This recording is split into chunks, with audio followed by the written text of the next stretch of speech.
Bonjour à tous. Thank you, Minister Zhang, for this impressive picture. So I'm going to follow the same line. Je me propose de diviser cette présentation en deux temps. Le premier temps, l'idée, c'est de faire une image qui va complémenter celle que vous avez faite pour préciser quelle est la situation en matière de création de technologie en Chine. Ça, c'est la première chose. La seconde chose que je voudrais aborder avec vous, c'est qu'est-ce que ça veut dire pour nous, non-chinois, quelle stratégie on peut imaginer à partir de cette situation pour le moins nouvelle. Alors, sur la première partie, sur cette cartographie du système national d'innovation chinois, la première chose, ce sont les instituts de recherche publics. Alors, le ministre Zhang a fait une introduction sur la Chinese Academy of Science. Donc, il y a effectivement cette structure qui chapeaute un certain nombre d'unités à travers toute la Chine. Et dans ces unités, il y a des unités qui commencent très clairement à devenir des unités de pointe. Donc ça, c'est un premier point. On a des instituts de recherche publics performants. Deuxième chose, on a des universités publiques. Là, la situation est un petit peu plus... Enfin, elle est très contrastée par rapport à ce que nous, on peut connaître en Europe. Pourquoi ? Parce que l'essentiel des universités en Chine sont des universités dédiées à l'enseignement. Mais il y a tout de même un certain nombre d'universités, on va dire une centaine, qui commencent à être sérieusement engagées dans ces activités de recherche. Pour en citer quelques-unes, vous les avez là sur cette image, je voudrais simplement mettre l'accent sur la toute première, Tsinghua, pas simplement parce que c'est celle à travers laquelle le président chinois est passé, mais aussi parce que, juste pour vous situer, Tsinghua, quand ils font des collaborations, ils vont les faire avec le MIT. Donc si le MIT se dit « moi, je suis prêt à travailler avec Tsinghua », c'est très significatif. Ça veut dire qu'effectivement, on a un niveau dans cette université très élevé, et très honnêtement, c'est à peu près la même image qu'on peut trouver sur les 9 autres qui figurent sur cette slide. Alors, qu'est-ce que ça donne en termes de publication ? Alors là, il y a quelque chose d'assez impressionnant. C'est que quand on regarde la situation en 98, on a quoi ? On a 20 000 articles scientifiques. Très honnêtement, c'est très, très peu. Et quand vous regardez la situation maintenant, on est à plus de 400 000 et on est même à plus que la production américaine en termes d'articles scientifiques, donc dans des revues, à comité de lecture. On a eu une progression exponentielle du nombre de papiers. Donc la recherche fondamentale est bien en train de prendre corps en Chine. Il n'y a pas tellement de doute là-dessus, même si, j'imagine, des esprits chagrins pourraient critiquer le taux de citation. Laissons-leur juste encore un petit peu de temps et je pense qu'on va arriver à des publications d'encore meilleur niveau. Donc, il y a aussi quoi ? Il y a des parcs scientifiques et techniques. C'est une chose très nouvelle. Avant, en 1995, il y en avait un. Voilà, il y avait Shenzhen. Maintenant, vous en avez une centaine. Alors, ces parcs sont très, très importants parce que c'est là où on va avoir des grandes entreprises qui vont venir s'installer, qui vont faire de la recherche et développement, mais ce sont aussi dans ces endroits-là qu'on peut avoir des start-up qui vont venir des instituts de recherche dont on a parlé précédemment, démarrer des business, et ces business vont se développer. Il y a de plus en plus d'entreprises chinoises qui font de la recherche et développement. J'en ai mis quelques-unes sur cette image. Donc l'engagement est de plus en plus significatif, même dans des domaines. Vous avez l'exemple ici, là, que je cite de Sany. Sany, c'est le Caterpillar chinois. Eh bien, il se fait connaître pourquoi ? Il ne se fait pas connaître pour vendre des pelleteuses moins chères. Il se fait connaître parce que ce sont des pelleteuses qui incorporent plus d'innovation. Donc on est bien dans un changement de paradigme en Chine. Il y a aussi, bien sûr, de plus en plus d'entreprises étrangères qui viennent faire de la recherche et développement en Chine. Alors, si on veut comprendre qu'est-ce qui se passe, il y a un indicateur très simple, c'est vous faites la somme des dépenses en recherche et développement privées et publiques d'un pays et vous divisez par le PIB.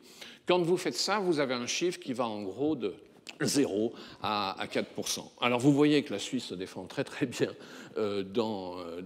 sur ce critère. Effectivement, on est ici dans une nation qui contribue très largement à la recherche et développement. Et puis, bon, le Japon, on le savait, les États-Unis. Ici, on a l'Union européenne, ok. Et puis là, on a quoi ? On a en bleu, on a la Chine populaire. La Chine populaire a bien moins d'1%. okay, au début, en 2000, et puis maintenant, qui est à 2%. Alors, rappelez-vous aussi une chose, là, on est en train de parler de la taille de la part, mais pensez bien aussi que c'est le gâteau aussi qui s'est considérablement augmenté. Alors, si on parle en chiffres réels, là, on commence à devenir un petit peu étourdi, parce que, voilà, ça y est, on est à 400 milliards. 400 milliards investis en recherche et développement en Chine, c'est-à-dire plus que l'Europe. Voilà. Encore un petit peu moins que les États-Unis, mais bon, l'idée des Chinois, c'est d'aller encore plus loin et effectivement dépasser les États-Unis. Alors, sur les brevets, qu'est-ce que ça donne? Est-ce qu'il y a des brevets? Alors là, je me suis amusé à un petit jeu. C'est que j'ai masqué en fait une partie du slide. J'ai masqué volontairement une partie de ce slide parce que je me suis dit, tiens, qu'est-ce que j'aurais dit si je faisais la même présentation en 2000? D'accord? Imaginons qu'on soit à l'année 2000, c'est pas si loin. Et on est là tous ensemble, et moi je suis appelé à faire une présentation. Je vous dis quoi? Je vous dis, bon vous le voyez, le Japon caracole en tête, les États-Unis sont juste derrière, l'Union européenne est à la peine. Ah oui, puis en bas, là, tout en bas, il y a la Chine ici, voyez-vous. Et puis hop, je passe tout de suite au slide suivant. Et tout le monde se dit, mais la Chine n'est pas dans la picture. Alors maintenant, je vous montre la réalité, la totalité du slide. La totalité du slide, c'est que vous avez ici une courbe exponentielle en termes de dépôt de brevets. Donc on est à plus d'un demi-million, on est même au million. Depuis 2011, la Chine dépose plus de brevets. Là encore, des esprits chagrins vont vous dire « oui, mais enfin, ce n'est pas forcément des bons brevets ». Ok, laissons-leur encore un petit peu le temps. C'est vrai que l'essentiel de ces brevets sont plutôt de l'innovation incrémentale, mais on commence à voir poindre quelques innovations de rupture. Voilà, donc je résume, si on veut de la création de technologies, il y a un certain nombre d'ingrédients à réunir. Sans aucun doute, la Chine a réuni ces ingrédients. J'en viens à ma deuxième question. Et nous, qu'est-ce qu'on fait? Alors, pour moi, c'est vraiment une question importante. C'est une question tellement importante que j'ai passé un petit peu de temps en Chine à essayer de comprendre ce que faisaient les entreprises étrangères en Chine. Et avant de vous détailler, pardonnez-moi, je vais rentrer un tout petit peu dans des détails techniques, mais je crois qu'ils sont importants de bien les comprendre. Donc on parle de recherche et développement. Donc déjà, première chose, la recherche, c'est deux choses, c'est la recherche fondamentale et la recherche appliquée. Alors, la taille des rectangles, ce n'est pas juste pour des questions esthétiques, hein, c'est pour rendre compte du poids relatif qu'on dépense dans ces domaines. Donc 10% en recherche fondamentale, 25% en recherche appliquée et 65% en développement. Voilà, c'est comme ça que ça se passe au niveau de l'OCDE. La première chose à laquelle on pense, c'est, bon, si on va aller en Chine, ça va être pour réduire les coûts de recherche et développement. Alors, effectivement, je dirais que ce fut le cas. Et ce fut le cas essentiellement concentré sur le développement final. Bon, pourquoi? Parce que c'est là où on dépense le plus d'argent. On le voit bien du fait de la taille du rectangle. Donc, au départ, les entreprises étrangères qui sont parties en Chine se sont dit on va réduire les coûts. Parce qu'un ingénieur chinois, ça coûte moins cher qu'un ingénieur en Europe. C'est de moins en moins vrai. Je crois que ce premier type, la R&D pour les coûts, on oublie. Alors, ce qui maintenant est beaucoup plus pertinent et conduit par la plupart des entreprises étrangères qui sont en Chine, c'est la recherche et développement tirée par le marketing. Alors là, vous voyez qu'on va un tout petit peu plus large, c'est-à-dire qu'on fait du développement tout entier, on ne fait pas seulement du développement final, on fait aussi du développement initial. Alors, pour expliquer ça, je vais prendre un ou deux exemples pour être clair. Nous, quand on vieillit, on attrape des rides. Alors en France, il y a une société, L'Oréal, qui fait de l'argent en vendant une crème que les gens s'étalent comme ça sur les rides avec l'espoir de les estomper. Bon. Alors, ça tombe mal parce que les Chinois, en fait, ils n'ont pas vraiment des rides. Quand ils vieillissent, ils attrapent plutôt des points, des spots.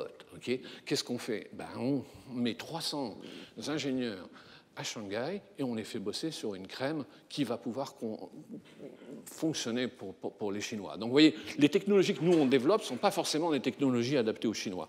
Un autre cas bien connu, c'est celui des voitures. Donc les Chinois aiment bien avoir plus de place à l'arrière, soit parce qu'ils sont dirigeants, soit parce qu'ils respectent leurs parents. Donc plus de place à l'arrière dans les voitures, on va rajouter 10-15 cm. Donc il y a un petit peu aussi de développement pour arriver à ce genre de choses.